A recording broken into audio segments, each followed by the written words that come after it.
no. It's difficult because if you're dating a guy, especially if the guy doesn't have kids, then he's like, if this continues, then I'm going to be dad to two of these boys. And, I am not that mature.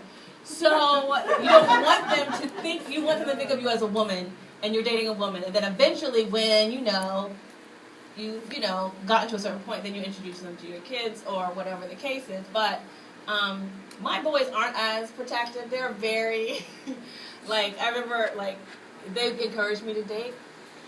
And I don't keep, not like that. I don't keep things from them, especially but on the need to know basis. So they're not. They encouraged me to date. One time there was a guy that was coming towards us when we were living the apartment complex we're living in, and he said, the guy just said, "How are you?" And I said, "Hello," and kept walking, and then my son was like, "Mom, he said, 'How are you?' You shouldn't say hello. You say, 'I'm fine, thank you.'" And I don't really need help to learn how to interact with men, but thanks for your advice. So they want me to be happy, but the difficult part comes in because you date men, especially if you're not dating, if you're dating men without children. They don't get it, and they're intimidated by it. Yeah, I mean, having kids now, I understand that, but then, at that time, I didn't have any kids, so I had, I just was not familiar, with that environment. But, so that brings me to ask you this, being a comedian, are men intimidated by you doing comedy, or, do they feel like they might end up in a joke, or? I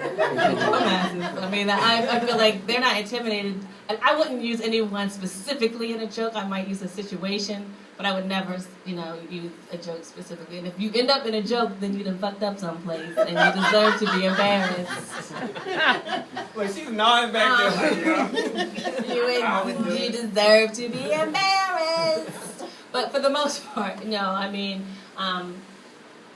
I want them to see who I am, really, and I don't want to have to suppress it. And I usually tell them right away because I'm jokey, and so I don't want them to think I'm weird, I'm like, well, I'm Canadian. I'm not a weirdo. So if they come and see, that's good. But usually, until we get to know each other, they don't need to come and see. Do you have groupies? No? Nobody comes up to you at the end of the night, Oh, yeah. But I feel like groupies comes with extra benefits that I am not seeing right now. I don't have any of those. But, anyone want to do? This is a wrap. They love this, right? Just joking. Just jokes. They just said